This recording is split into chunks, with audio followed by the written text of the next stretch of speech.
Hi everybody, it's Pigsy People here again. Yes, I'm posting another one. I think this series is going well. Would you say so? Well, tell me in the comments. Anyways, let's get into it. Then that was just really speedy because I was really excited for this part. Okay, so we're in the forest arc this time. We'll tell you how Deku got there. So after Deku jumped out of the building and ran away from killing Sato, then reattached it. I think it was the one he just acquired. And if it isn't, whoops, plot error.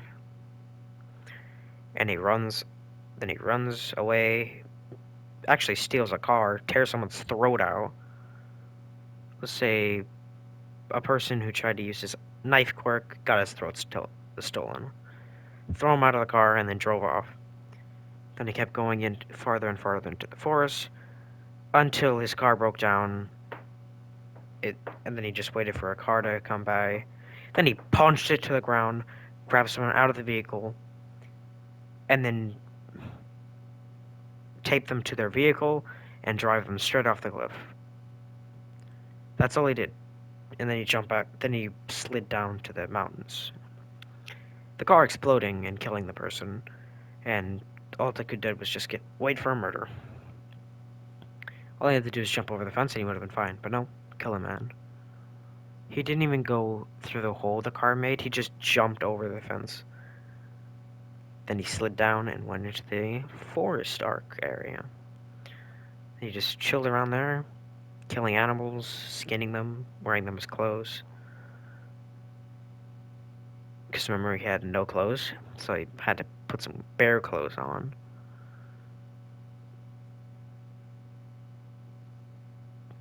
Doesn't have a machete, so he kind of just uses a collection of bones as a machete. He uses rope, and it looks really sick, actually. And so, afterwards, he finds a family chilling there, so he slaughters all of them. Not the kid, though. He just knocks the kid out, and puts her on the highway. Someone picks her up afterwards. He was making sure of that. Then he left. Then he found a hockey mask in the cooler for some reason. So he puts it on immediately. No reaction, that it's frozen. Then he just keeps walking. Also, he blows up the RV they were using. And now Deku has another mask and has some animal cloth as fur and is actually well built now. From the skinnier Jason he used to be. Okay, afterwards, the bus arrives, but Deku, instead of just going immediately out and killing the people, he waits because he recognizes the black-haired guy. The only reason why is because Sato was face-calling him before, he died. And so he just sits there and waits. Then he sees Koda punch Ida's balls. Yeah, Ida survived. He didn't capture Stain this time. Stain is not captured this time. He just left after Endeavor showed up. Because Endeavor was there this time. That's how he survived. Then Deku just waits in the shadows for the whole time. I'm not kidding. Like the whole time they're there, he just waits in the shadows. Even dinner time, he just waits there in the exact same spot, just staring, and no one notices him.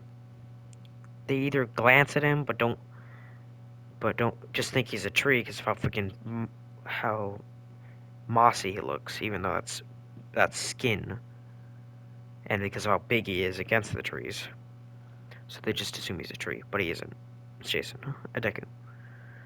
Afterwards, after a bit, he hears an explosion, but instead of walking towards the explosion, he climbs up a mountain, a cliff, then finds a kid there in a hat, crying. And then he looks towards Deku. He's about to yell, but Deku covers his mouth. And so after Koda has gotten a good scream out, Deku lets go over his hand and just sits there with Koda for a bit, waiting until another person comes up to find the kid. He's not gonna kill the kid. He's just gonna sit there with the kid.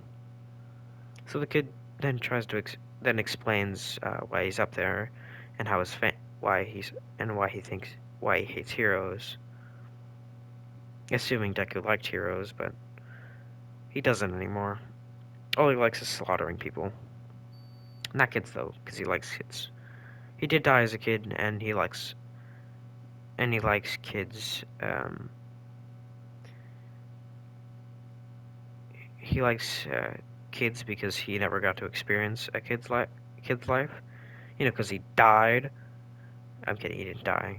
He just was spread into the forest and just couldn't live a kid's life. So that sucks for him. Sucked for him. So after a bit, All Might, no, Muscular punches the crap out of Deku into a wall, breaking every bone in Deku's body, but he regenerates them quickly, and then blocks a Muscular's arm with his other forearm. Then he tears out his machete. Then he stabs into Muscular's eye, which makes him scream. Then he backs up. So now he has to fish out the metal bit in his eye. So he gets it out, but Deku doesn't let him breathe. So he freaking cleaves his entire roided up arm. By roided up, I mean muscled up, and stabs him in the heart. But Muscular barely lives on his muscle fibers, breaking Deku's machete. It took him a long time to make that. So yeah, it infuriates Deku, and he actually basically just punches all of Muscular's fibers off back to his original state, now with a missing arm, and then Deku just shanks him multiple times with his said machete. And then after Muscular tries to run away, Deku speeds up on him, grabs him by the head, just slowly tears his head off. And then, he tears his head off. And then Deku puts it on the ground and kicks it like a football, exploding the head. Koda doesn't actually get scared. He actually thanks Deku, but Deku can't really take the thanks because he has to go kill people. But he does grab the kid and put him over his shoulders. Then he slowly walks, if you're wondering, back to Aizawa. Aizawa trying to cancel Deku's quirk, which it does work, but he just puts the kid down and then leaves. So eventually Aizawa just blinks and looks away from him, just thinking he's not the real threat here. It's the two people in front of him, Spinner and Magagit. That is until Spinner tries to hit Koda, but gets a cleaver in the rib. It was his, not a cleaver, let's say a butter knife in the rib. So he tears it out and looks over to Deku, who is in a stance where he threw something. And then Deku just keeps walking. Basically telling Spinner if he tries it again, he'll cut his head off. With that said butter knife. So Spinner just backs up from the kid, not wanting to get killed. He still has to show the justice of Stain. Even though now he's a hulking beast and doesn't even think Stains exist anymore, probably. That's in the manga, by the way. Manga spoilers, sorry. Afterwards, Deku just walks through the forest, finds Compress running around, grabs him, and then explodes his head, killing Compress, and then releasing Bakugo and Tokuyami. Which entirely enraged Deku, and he actually bulks up slightly, but Tokuyami takes care of Deku by pimp slapping him all the way across the freaking forest. He lands in some trees with being impaled, but he just tears it. But he takes out the branch and just starts sprinting. Like he's breaking the ground of how hard he's sprinting. Remember, this is a supernatural being, so he just keeps running and running and running. That is until he gets back to the camp where Dabi's taking away Bakugo, but Todoroki tries to save him. But instead of Todoroki getting through the portal and Dabi being all smug, Todoroki gets a freaking hand through his face. Then Dabi gets grabbed by the throat and thrown out of the portal. Then being cut in half because Korogiri needed to save Bakugo from that, which then just kills Dabi. And then Deku gets enraged and then pops Dabi's head. He was grabbing him by the head, by the way. So he just killed both of the siblings. And so he gets enraged. That is until he sees Momo with a tracking device. If you're wondering how he knows it's a tracking device, he liked spy movies as a kid. So he runs up on her, grabs her by the ponytail, and just tears her entire scalp off, in revealing her brain. And then Deku just freaking chops her head in half, and then grabs the tracking device, kind of breaking it. And then the girl next to Momo then gets run over with like a hole through his chest, and he bleeds out. And then Deku just keeps running and running and running. The tracking device, of course. Then he gets to the bar, breaks through the entire brick building, not shattering and then shattering the controller against Shigaraki's face, breaking off his mask, slamming into a bunch of bottles. Then him getting alcohol over him, which Deku does not takes the chance immediately by tearing Korogiri's entire metal thing off, revealing Obero's rotting corpse, and then his corpse falls out. But Deku steals one of his revealing bones, slashes it, and makes sparks, which then just completely sets Shigaraki on fire.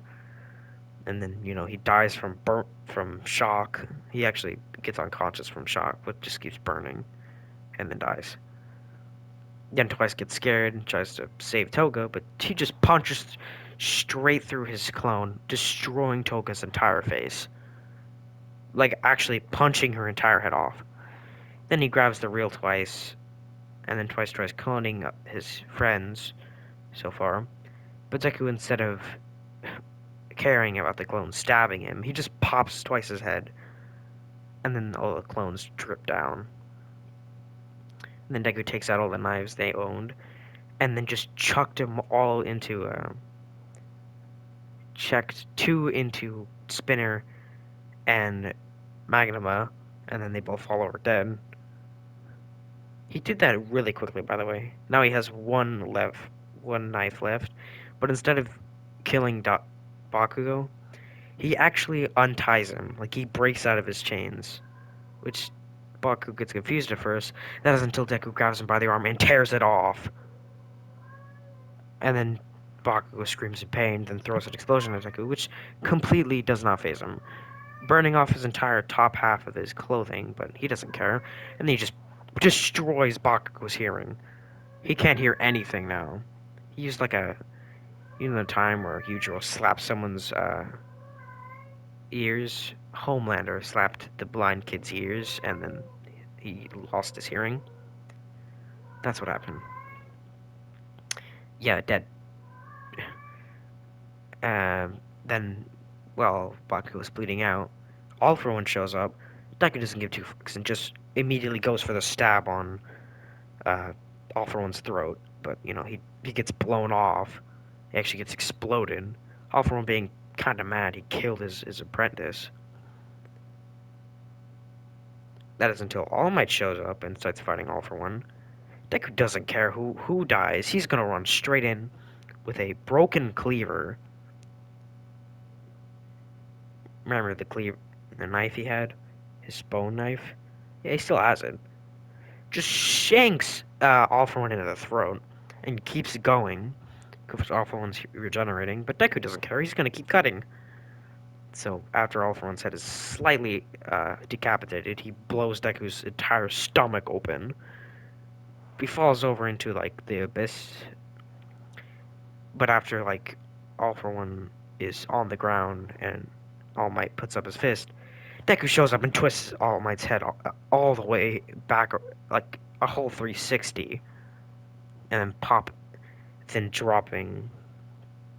drops All for One, All Might's head, which just makes the whole world scream in terror. So Endeavor shows up to go kill Deku before killing his son, you remember, and then he just pummel, then starts pummeling up Deku, even hits him with a, in,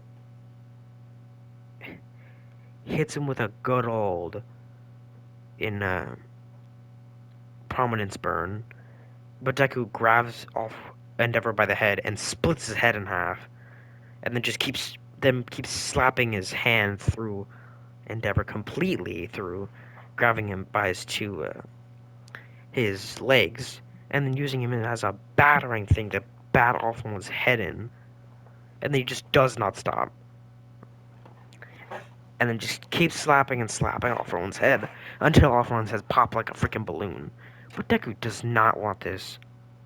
So he just keeps pummeling off one's stomach, and he pummels every part of his body. Every hero that shows up, dead. Yeah, this deck was on some bloodlust tendencies. If you're wondering, Bakugo did die in that explosion. He died in the explosion. You can see his corpse in the background, burnt. Alfred was trying to kill everyone in that room because he got frustrated that his apprentice died. He could feel it. So he tried to kill Deku. Didn't see Bakugo and Bakugo just got incinerated. Then, after Alfred becomes a nice paste, Deku starts eating him. Yeah, like, he breaks off a part of his mask and starts eating all for one. And then his eyes start flickering at red, and then his body bulks up. Then some black tendrils shoot out of his back, and they got all for one just from consuming him. And then Deku just regenerates his mask, gains a million intelligence, then flies over the city, and then concentrates all the quirks everyone has, every single one, and blows up the city, blowing Deku's arm off, and it disintegrates into space and time. And so Deku has to look for another one. Luckily, finds one just flying in the air. Yes, it was Bakugo's. Yes, it's crazy how luckily the arm of, uh, luckily it's the one he didn't tear off, and so he puts that one on, and then he just destroys all of the world, going through the entire world and blowing up everything. Yes, I gave Deku some serious overpowered tendencies. For Jason Voorhees, man, you just made him the strongest person in the whole verse. Gave him all, made him kill All Might, which is basically impossible because, plot armor. But yeah, I can feel the comments already. Oh my god, this is Jason Voorhees, not God. But no, I wanted to do this for the story because I feel like Jason is just has those tendencies. If it's even crazier that all the kids actually survive. Every single kid survives. So Deku just uh waits. He keeps waiting, keeps waiting, keeps waiting. After all the world is repopulated, he does it again. Then it just keeps looping and looping and looping. And basically, Deku is basically the god of destruction. Now quirks are actually don't exist anymore. Because the people keep getting killed, so now all the quirkless people keep coming back alive, and then it just becomes our world again. So basically, Deku becomes the what All for One, what Overhaul feared, the thing that destroyed all quirks and would destroy humanity. But what happened is, Deku saved it technically. Oh my goodness, that was a long rant. Okay, well, Deku uh, defeated everyone, and that's the end. Peace, boys. I'm gonna see you on Wednesday. Bye bye.